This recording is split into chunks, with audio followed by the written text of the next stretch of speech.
É isso, chegamos! Esse é o programa Subtexto, eu sou o Glauco Keller e a partir de agora na sintonia da 95,3 FM da Rádio Fiscar, você sabe, passa por aqui um convidado, uma convidada para falar de arte, de educação, de cultura, de letras, de textos.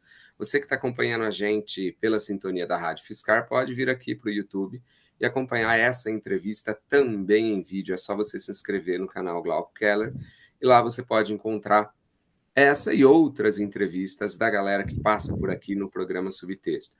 O entrevistado de hoje é médico, é mineiro e é escritor também. Eu estou falando desse cara aqui, o Marcelo Henrique Silva. Para quem está acompanhando o programa Subtexto no YouTube, eu já estou mostrando o livro dele, livro de estreia, um romance de estreia, já está premiado, Sangue Neon. Marcelo, seja bem-vindo à bancada virtual do programa Subtexto. Muito obrigado, Glauco, pelo convite e pelo espaço de poder conversar sobre esse que é meu assunto favorito, que é o meu filho, o meu livro, Sangue Neon. Boa tarde também a todos que nos escutam e também a todos que nos assistem. Uma honra enorme estar aqui falando com vocês. É isso, como eu falei, o Marcelo é médico. Você é mineiro e você está em Belo Horizonte agora, Marcelo. Isso, eu sou do interior, eu sou do sul de Minas, uma cidade chamada Passos. Fica pertinho ali de Capitólio, né? Acho que é a Serra da Canastra, é um lugar muito bonito. Eu fiz faculdade em Juiz de Fora e depois eu vim morar em Belo Horizonte, onde eu fiz a minha residência médica e eu acabei ficando. Então, toda a minha formação é aqui de Minas, eu sou nascido, criado, vivi a vida inteira aqui em Minas Gerais. E em que momento você pensou em misturar literatura e medicina? Em que momento você achou que você tinha que dava para mergulhar na sua própria história e na história da medicina? A gente vai falar do livro aqui, na história da medicina recente do Brasil e criar um romance, Marcelo. Pois é, a questão minha com a literatura é uma questão bem antiga. Eu sempre gostei muito de ler e de escrever. Desde pequenininho, assim, eu sempre... É a história comum de todos os escritores, né? Sempre fiz livros infantis, sempre gostei de criar histórias. Só que depois que a gente entra para a faculdade, a gente, principalmente uma área, assim, bastante difícil, tanto de entrar, quanto também toda a formação é muito corrida, muito complicada, a gente acaba se afastando um pouco dessas paixões que a gente tinha, né? E com a medicina, durante a primeira metade do curso foi assim, né? Eu me afastei totalmente da literatura, mudei de cidade, né? Me adaptar também a uma realidade diferente, a um curso superior. Mas ao longo do curso, assim, lá para o sexto, sétimo período, eu comecei a descobrir outras disciplinas, né? Disciplinas optativas, né? Outras áreas dentro da própria medicina que possibilitavam a gente vivenciar o nosso lado artístico, por exemplo, e sociológico, antropológico. Então, eu acabei me envolvendo com algumas dessas disciplinas optativas, alternativas, como, por exemplo, História da Medicina e também Antropologia Médica, são disciplinas que eu acabei fazendo. Me tornei monitor também de Antropologia Médica. E através dessas disciplinas eu comecei a perceber que dá para fazer uma ligação assim com aquela paixão que eu tinha com a literatura, com o ato de contar histórias e o ato de falar sobre gente, falar sobre vidas e falar sobre trajetórias, né? Então eu acho que medicina e literatura, apesar de muita gente perguntar isso, né, o que tem a ver, eu acho que tem muita coisa a ver, sim, porque o material de ambas as áreas é o material humano, né, é o material antropológico, é a história e é a vida. Então, para mim, veio como uma coisa muito natural, assim, lidar com pessoas e contar histórias de pessoas. E o que você gostava de ler, Marcelo, na adolescência? E aí, a hora que você entrou em medicina, você falou que você teve de parar de ler. Você lia literatura nacional, os grandes clássicos? O que você lia, assim? Eu sempre li de tudo um pouco. Assim, quando eu era muito adolescente, assim, na época da escola, eu lembro que eu gostava muito de ler literatura brasileira, literatura, os clássicos, por exemplo, escritores mineiros, por exemplo, que eu sou muito apaixonado, são as minhas referências, né, como Altran Dourado, Guimarães Rosa. Mas também eu tinha as minhas paixões, assim, as modinhas da época, né? Gostava muito de ler Harry Potter, era apaixonado com Harry Potter. Então eu li assim de tudo um pouco. E depois que eu entrei para a faculdade, eu comecei a me interessar mais sobre os romances históricos, né, livros que descrevem um período e fazem um estudo, um resgate. tanto estrangeiros, como, por exemplo, Ken Follett, eu gosto muito dos livros dele, como livros brasileiros também, seja ficção, seja não ficção, e eu acabei me encaminhando mais para essa parte de história, né, que eu gosto muito de história, sociologia e antropologia. Esse é o programa Subtexto, eu sou o Glauco Keller e hoje aqui na bancada virtual da 95,3 FM da Rádio Fiscar eu tenho o prazer de receber o médico e escritor Marcelo Henrique Silva, que acaba de lançar o livro Sangue Neon. Você que está acompanhando no YouTube, eu estou mostrando o livro aqui. E o livro é um romance histórico, da história recente da medicina, e mescla um pouco da história recente da medicina brasileira com o processo político da criação do SUS, as décadas de 80 e 90, com a chegada do vírus HIV aqui no país, e como o vírus impactou especialmente pessoas mais pobres, pessoas que viviam muitas vezes em situação de rua, travestis, enfim. O livro tem personagens que mostram como esse processo se deu e como houve pessoas que buscaram, de alguma maneira, ultrapassar algumas barreiras, algumas questões políticas, questões relacionadas a preconceitos, para que as pessoas tivessem acesso a um mínimo tratamento, a um mínimo acolhimento em situação tão difícil. Marcelo, não tive como não lembrar do filme Clube de Compras Dallas, cara, no momento em que Sim. eu estava lendo o seu livro. Você já tinha assistido ao filme? Você assistiu depois? Já falaram isso para você? Eu já tinha assistido o filme, mas lá da época que lançou, né? Não lembro o ano, se foi 2013, foi por aí, 2012, 2013, eu acho. Eu acho que por aí, acho que por aí.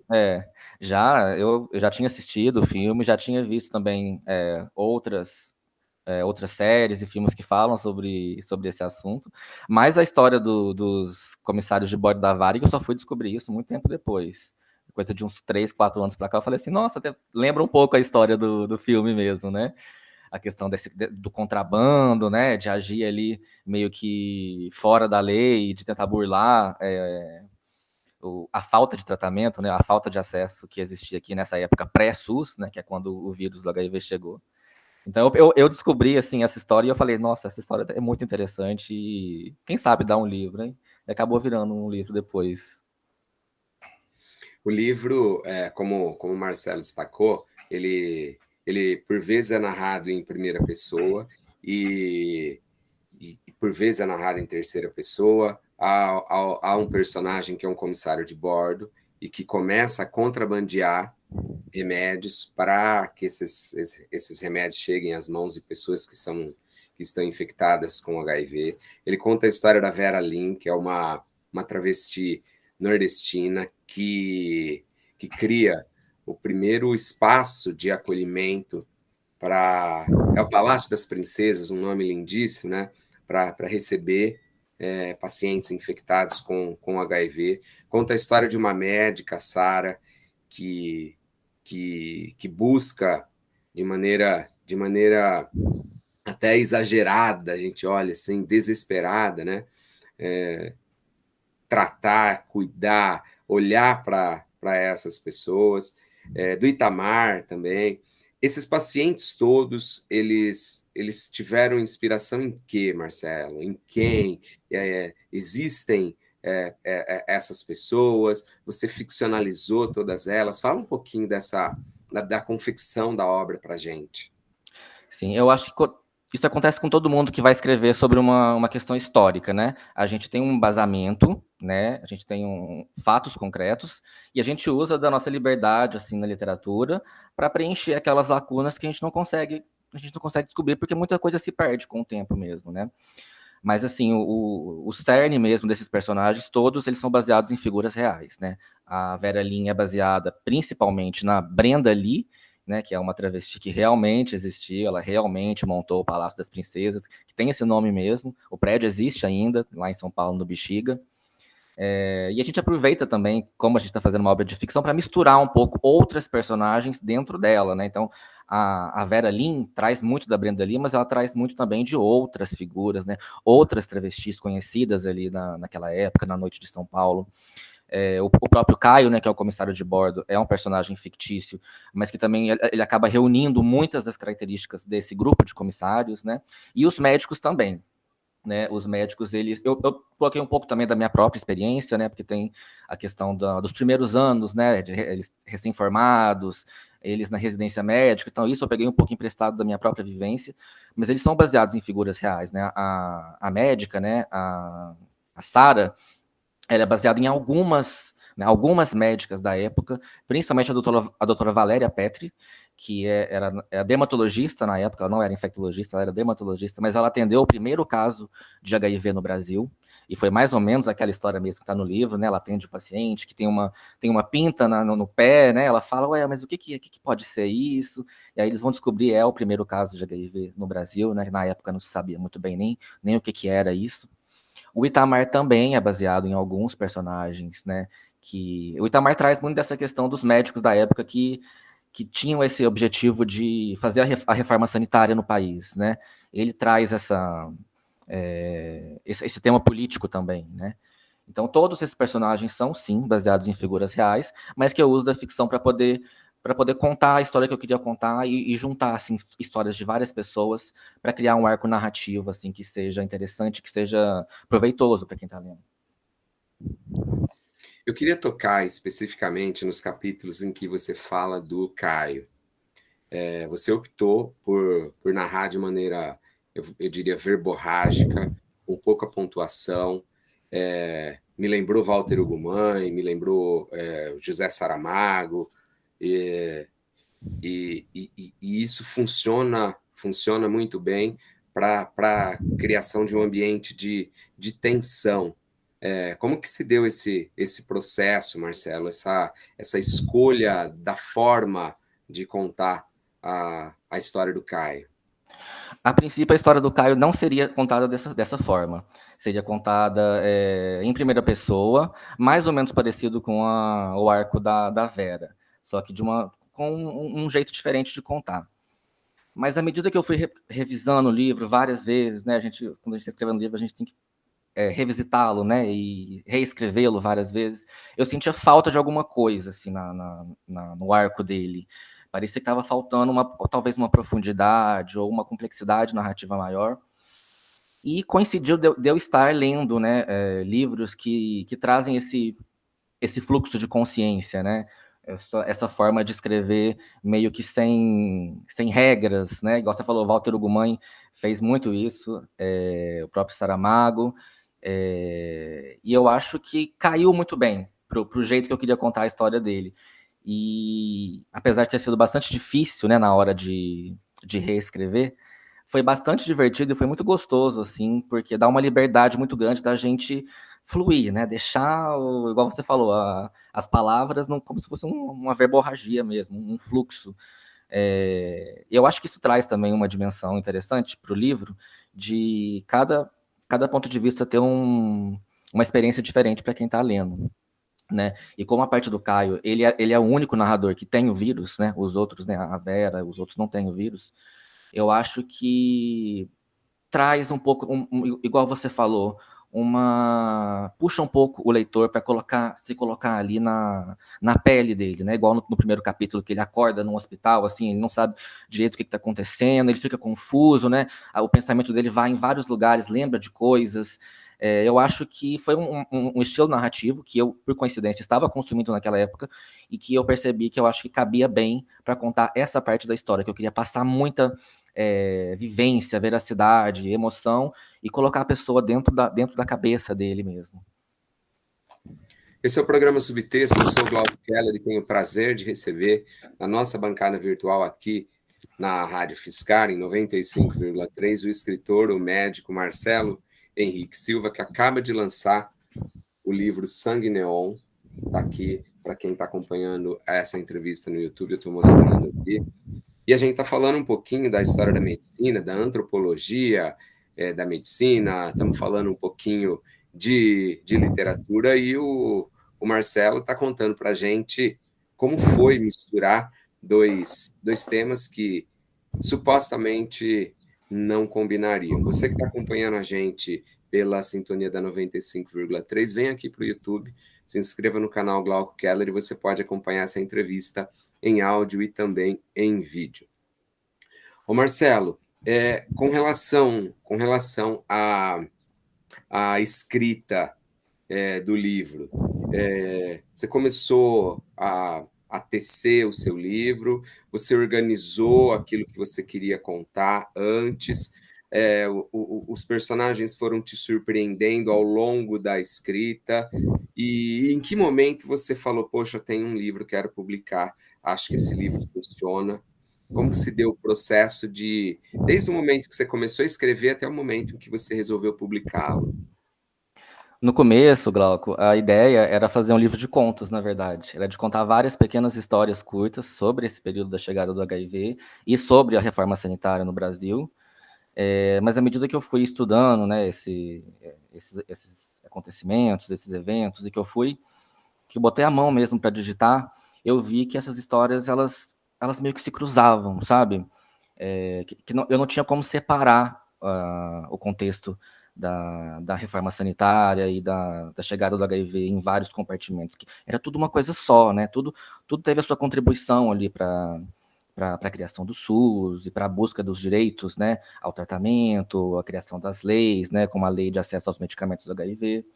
Então, eu comecei de uma maneira, e ao longo do período em que eu estive escrevendo, ali, 2019, 2020, eu fui encaminhando esses contos, né, entre aspas, para que se encontrassem, né? Tanto que no livro, a primeira metade do livro dá a impressão de que eu estou contando histórias diferentes, mas da metade para frente essas histórias elas começam a se aproximar, né? Então, esse foi também o meu processo de escrita, né? Começou eu contando histórias completamente diferentes, mas o meu curso mesmo criativo acabou aproximando essas histórias. Eu falei, não, isso aqui não vai ser um livro de contos, isso aqui vai ser um romance mesmo, né? Uma obra, uma novela, uma obra fictícia.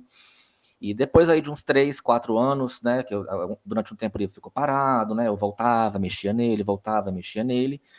Eu achei assim que eu tinha um material já interessante que talvez pudesse ser aproveitado. Mas como eu nunca tinha publicado nada na vida, eu não sabia nem se isso era bom, né? Eu não tinha parâmetro, a gente não consegue avaliar tão bem a nossa própria obra. E coincidiu, né, nessa época, que foi ali comecinho do ano passado, com o Prêmio Alta Literatura, que é um concurso que foi criado pelo grupo Alta Books, buscando novos talentos da literatura brasileira, né? Era o objetivo deles. E aí esse prêmio ele era voltado para escritores brasileiros. Tinha duas categorias, a categoria estreante e a categoria não estreante. E no prêmio, nesse concurso, você tinha que mandar o seu livro de forma anônima, né, para isso não interferir na avaliação da banca. E aí, como eu tinha um livro que eu achava que estava bom, eu resolvi me inscrever nesse concurso, sem pretensão alguma. Mandei o meu livro na categoria de autor estreante e esqueci disso, né? Isso foi por volta de janeiro, fevereiro, se não me engano. Esqueci disso, e aí, mais ou menos por volta de, acho que foi junho, meio de junho do ano passado, eu tô lá em São Paulo, pro casamento da minha irmã, a gente tava indo tomar café da manhã, eu acho, e meu celular toca, eu olho assim, nem reconheço esse número, penso até em não atender, mas aí alguma coisa me fala que eu tinha que atender, na hora que eu falo, bato o telefone no ouvido, é o Rodrigo, editor-chefe lá da Alta Books, ele me pergunta, né, o Marcelo, você participou do concurso, né, do Prêmio Alta Literatura? Parabéns, cara, você ganhou o prêmio, a gente teve aqui uma bancada, ele começou a me falar todos os jurados que tinham, e eu fiquei chocado, assim, na hora, porque tinha a Assis Brasil, tinha o Luiz Rufato, era uma galera, assim, muito grande.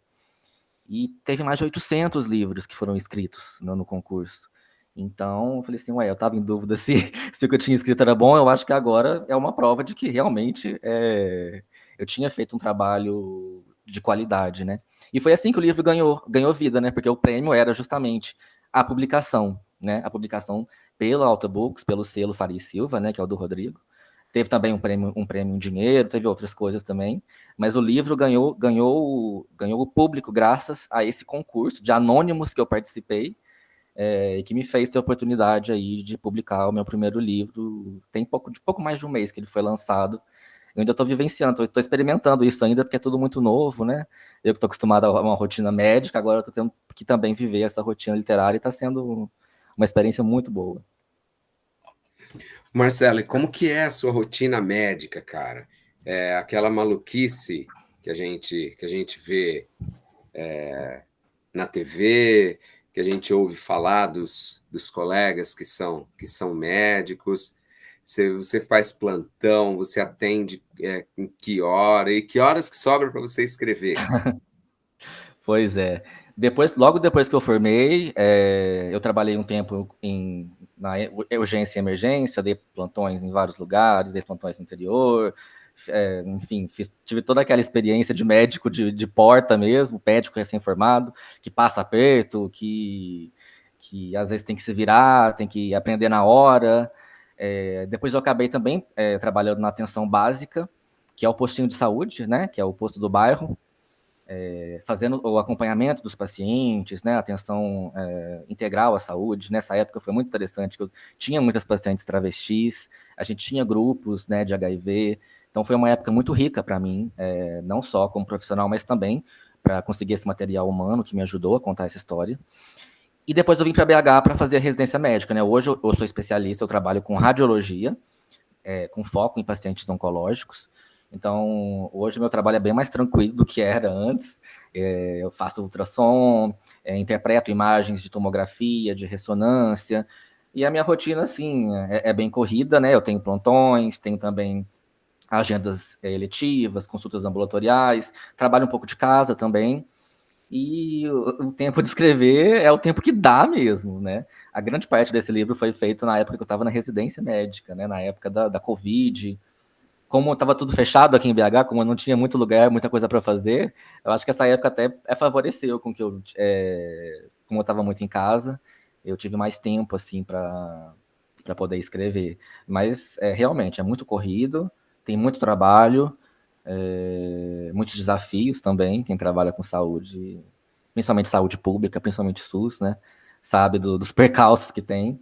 Mas eu gosto muito do meu trabalho, gosto muito do SUS e, e dá para escrever sim. Eu ainda escrevo, ainda encontro tempo para ler, né, ler também principalmente, porque a gente é lendo que a gente estuda para poder escrever e, e escrevendo também sempre, sempre. E o que te faz rir, Marcelo? O que te faz gargalhar, cara? O que te toca, assim, emocionalmente, que mexe contigo? Cara, o que me toca, assim, o que me faz sorrir é a tragédia humana, eu acho. Porque eu tô sempre muito envolvido com casos muito, às vezes, mórbidos, assim, né? Como eu trabalho muito com oncologia, eu lido muito com pacientes que estão vivendo uma situação inimaginável para mim, né? Pacientes que estão em estágios já avançados, pacientes paliativos. E às vezes, assim, na lida com essas pessoas, né, numa conversa, numa orientação, às vezes que a gente tem que perguntar para eles alguma coisa para poder entender melhor a história. Às vezes a gente, vendo a maneira como eles lidam com a realidade, a maneira como eles lidam com quem está em volta, essas pessoas conseguem fazer a gente rir. É uma coisa que não dá para entender, né? São pessoas que deveriam fazer a gente ficar triste, fazer a gente chorar, mas que, por causa dessa magia que é a complexidade humana, essas pessoas fazem a gente rir, me fazem rir às vezes, me fazem me divertir, contar história, ouvir as histórias que eles têm, às vezes histórias assim, até ácidas, mas eu acho que hoje em dia o que me faz abrir um sorriso é realmente a capacidade do que o ser humano tem em enxergar para além da própria tragédia, né? A capacidade do ser humano encontrar alento e encontrar comédia em tudo que está à sua volta. Esse é o programa Subtexto, eu sou o Glauco Keller e hoje eu tenho o prazer de receber Marcelo Henrique Silva, autor e escritor de Sangue Neon, uma obra muito legal, necessária, que conta um pouco da história da chegada do vírus HIV aqui ao Brasil na década de 80, depois na década de 90, perpassando pela criação do SUS e como a a forma como alguns personagens ficcionalizados que aparecem na obra, como a atitude deles, o comportamento deles, modificou a história de muita gente. A obra, como o Marcelo falou, foi publicada pelo selo Fari Silva, que é da Alta Books, né, Marcelo? E o Marcelo ganhou como primeiro prêmio de alta literatura para o autor estreante. E, de fato, o livro é muito legal. O Marcelo, e a capa do livro, cara? Foi a própria Alta Books que fez, porque eu achei tão bonita, cara, uma capa tão poética que dialoga tanto com aquilo que você conta, cara. O processo editorial, eles me mostraram algumas opções, me deram algumas ideias.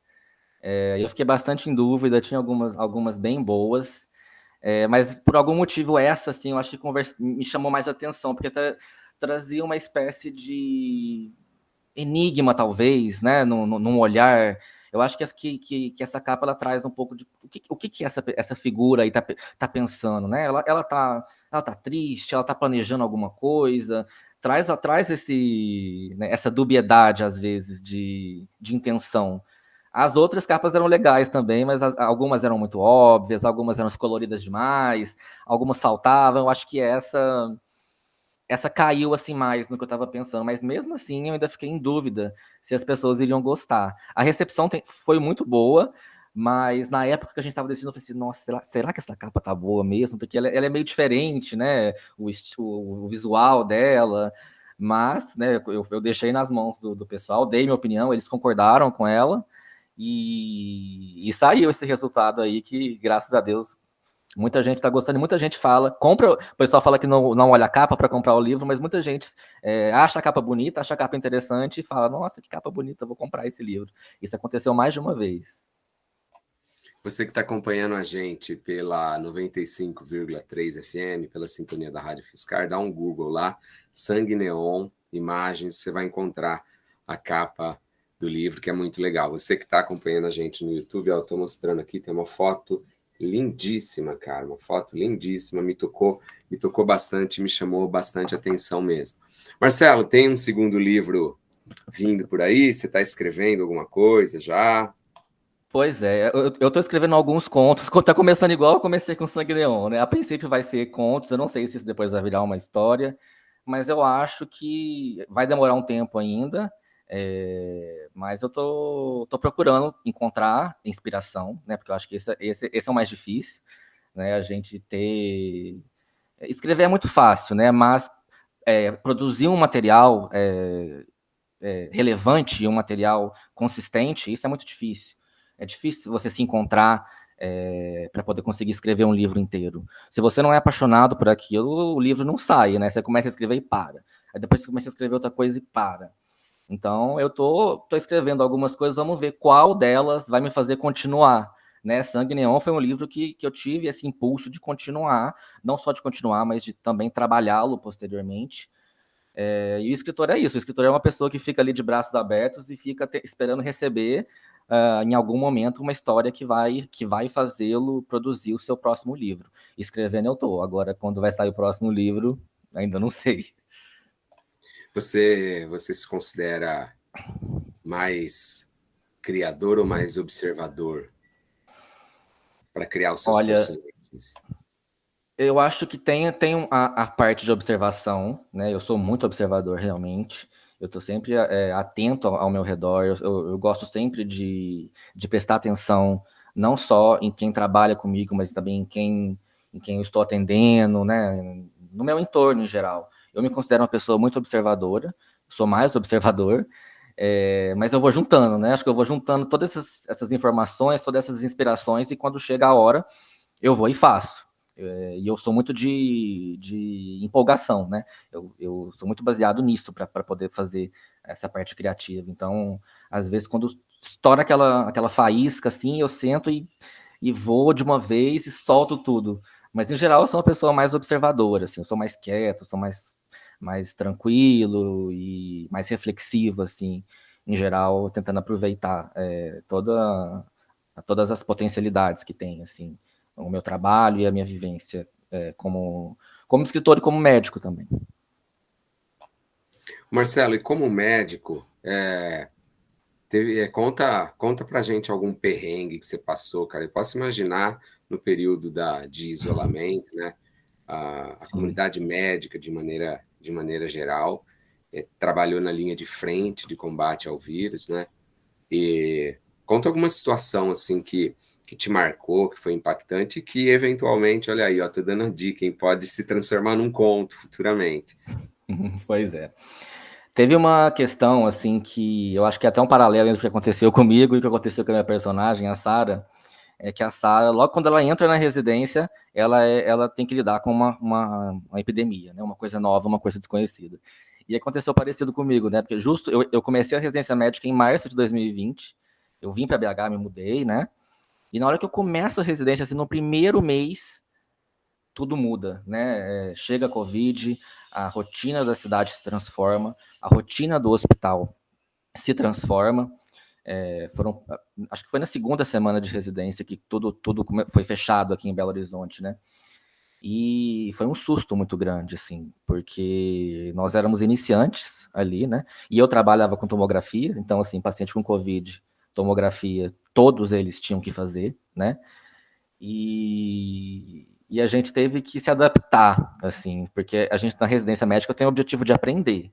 A gente está lá para aprender. Claro que a gente trabalha, mas o objetivo principal é o ensino. E quando chega uma situação tão drástica como essa, às vezes falta espaço para o aprendizado, né? Porque a gente tem que fazer muita coisa, tem que entender muita gente, dar conta de muita coisa. E, inclusive, a gente também foi desviado de função muitas vezes durante esse primeiro ano. A gente teve que, às vezes, ser deslocado para atender essa demanda que estava muito alta. Então, acabou que eu esperava que a minha residência fosse uma coisa, mas acabou se tornando outra por causa da epidemia de Covid, né? E eu tive que entrar mesmo no isolamento, tive que entrar no covidário que eles falam, né? Tive que botar a mão na pessoa, tive que me envolver naquele mundo, no mundo dos pacientes que estavam no CTI, a gente ia muito no CTI. Então, assim, teve muitas mesmo, muitas vivências que durante a residência médica eu pude perceber que trouxe esse paralelo interessante de uma pessoa que está vivendo uma coisa nova, está vivendo uma doença nova que é desconhecida, com o que eu também estava escrevendo, que era o que eles estavam vivendo na época, né? Então, eu acho que esse foi um grande. Você perguntou de um perrengue, eu te contei, na verdade, o maior perrengue de todos, que foi eu esperar uma coisa da residência e acabar tendo que viver uma outra coisa completamente diferente, que foi difícil, mas foi engrandecedora também, viver isso e poder aprender com com todos os pacientes que a gente atendia, todas as tragédias que a gente vivia também, mas também todas as histórias de superação, que eram muitas. A gente tinha muitos pacientes idosos, casal de idosos que se internava, às vezes a gente achava que ia um, de repente achava que ia outro, quando vê os dois saíam bem. Então, eu acho que a própria pandemia de Covid veio como esse ensino, essa inspiração e esse perrengue também, né? Se eu pegar o seu celular agora e abrir o seu Spotify, o que eu vou encontrar lá, Marcelo? O que você ouve? Nossa, eu ouço bastante coisa, eu ouço de tudo. Inclusive, eu fiz até uma playlist do Sangue Neon. Eu ainda nem divulguei essa playlist ainda, mas eu tenho a ideia de divulgar. Eu vou até aproveitar que você perguntou e eu vou te Faça mostrar. isso, faça isso. Você sabe Eu vou que te mostrar. faz algum tempo, um ano mais ou menos, eu li um livro maravilhoso, me foge agora o nome do escritor, eu já busco aqui, um livro Hum, chamado Rádio Imaginação, um escritor japonês. hum. Cara, e ele fez a playlist, cara, porque é um DJ que está em cima de um pinheiro e lá ele fica transmitindo uma rádio na cabeça dele, cara. Ah, E tudo que rola na rádio, ele colocou no Spotify. Então, cara, faça isso, porque às vezes casa muito bem, né, quando a gente casa muito mistura bem. essas artes, né? Música com literatura. Essas músicas que eu coloquei na playlist, algumas delas, inclusive, eu escrevi ouvindo-as, né? Por exemplo, essa do Ney Matogrosso, Mal Necessário, tem um trecho do livro que cita diretamente essa música, que é uma parte, eu não sei se você vai lembrar, quando a Vera, ela tá morando na rua e ela conhece a Veronesa, que já era travesti, né, já era uma profissional do sexo na época, e ela pergunta para ela, mas o que é travesti? O que você é? E ela fala um verso, né? Sou um homem, sou um bicho, sou aquilo que não É tem maravilhosa tempo. essa passagem, maravilhosa. E isso eu tirei da música do Ney Matogrosso, Mal Necessário, que é uma das minhas músicas favoritas. Essa música é maravilhosa, maravilhosa. Eu tenho aqui também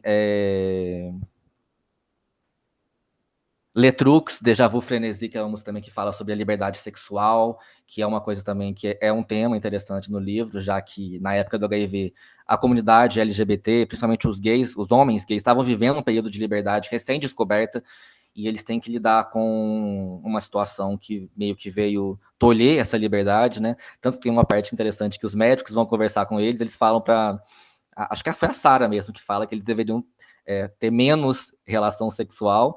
E eles ficam super ofendidos, né? Porque, como assim? Agora que a gente tá vivendo, agora que a gente tá tendo liberdade para fazer o que quer, para poder viver a nossa sexualidade, você vem aqui falar pra gente se conter? Não, não, isso não vai acontecer. E isso tem muito a ver com essa música também. Aqui tem, ó, Legião Urbana, Via Láctea, tem Marina Lima, que eu adoro muito também, essa música dela, Pra Sempre Mais Um Dia, tem referência também com a epidemia de HIV. Você me deu até a ideia, eu vou compartilhar essa playlist, que tem muita música boa mesmo. Mas é mais ou menos por aqui mesmo que você vai encontrar no meu Spotify. Marcelo, achei aqui, ó, o nome do autor é Seiko Ito. Ele é rapper, cara, é muito, muito legal. E o nome do livro é Rádio Imaginação. Indico super também. E, e na hora em que eu vi que o livro tinha um DJ e que o DJ soltava músicas, inclusive tem uma canção do Tom Jobim entre elas. Olha Eu só. falei, cara, esse cara tem que ter feito uma playlist. Fui rapidamente para o Spotify procurar Rádio Imaginação e de fato estava lá. Não sei se foi de fato ele que fez, não sei se foi a editora, mas como você bem destacou, Marcelo, as artes se completam, né? Com E a certeza. E a música e a música é uma arte. literatura, e principalmente no Brasil, né? A literatura brasileira, ela nasce musical, ela é musical. Se a gente pegar o século XX, olhar a bossa nova, se a gente olhar os tropicalistas, né? A gente Sim. certamente vai perceber que essas duas artes caminham juntas. Marcelo, a gente está chegando ao fim do programa Subtexto de hoje, mas eu queria muito que você falasse como o nosso ouvinte ou quem está acompanhando a gente pelo YouTube pode te encontrar, pode comprar o livro Sangue Neon, eu super indico. É um livro que já nasce necessário, ele é completo na forma e na estrutura e no conteúdo. Ele tem personagens complexos, personagens que contam um pouco da história esquecida do país. Alguém acho que já falou, não sei se foi o Eduardo Galeano, que diz que a história oficial conta a história dos vencedores e a literatura conta a história dos perdedores. É mais ou menos isso. O seu livro conta a história de gente que existe, que está aí e que muitas vezes a gente finge que não vê, né? Como é que faz para te encontrar, Marcelo? Eu tô muito no Instagram. Meu arroba é Marcelo Henrique, S no final, é QS no final. No Instagram eu falo muito, não só do meu livro, mas eu falo também sobre a história da medicina. Então eu passo curiosidades, eu posto muito vídeos sobre as grandes epidemias, sobre curiosidades, sobre a origem do SUS. Tô cada vez mais presente. Depois do livro, eu estou mais presente ainda nas redes sociais. E o meu livro você encontra nas principais lojas virtuais, tem na Amazon, tem nos sites das livrarias digitais, tem no site da Alta Books também, é só procurar Sangue Neon. Pode postar, pode me marcar, pode conversar comigo, eu adoro conversar sobre o livro, converso com muita gente. Participo também de clube de livro. Eu adoro, esse é o meu assunto favorito e é o único assunto assim que eu acho que é sempre sim. Se é Sangue Neon, sempre a minha resposta vai ser sim. Eu participo de tudo, falo o que for. Marcelo, bom demais tê-lo aqui no programa Subtexto. Obrigado, cara. Eu que te agradeço. Muito obrigado mesmo pelo espaço. Foi ótimo o papo. Obrigado por ter lido o livro. Fico feliz que você tenha gostado. E sempre que precisar, que tiver alguma oportunidade, pode contar comigo, que eu adoro falar sobre isso. É isso, esse foi Marcelo Henrique Silva, autor do livro Sangue Neon, que está aqui para quem está acompanhando pelo YouTube. Eu sou o Glauco Keller, a gente vai ficando por aqui com o programa Subtexto, mas como você sabe, Na semana que vem tem mais um entrevistado, uma entrevistada, falando de arte, de educação, de cultura, de letras, de palavras, de textos, aqui na sintonia da 95,3. Grande beijo, até lá, tchau, tchau.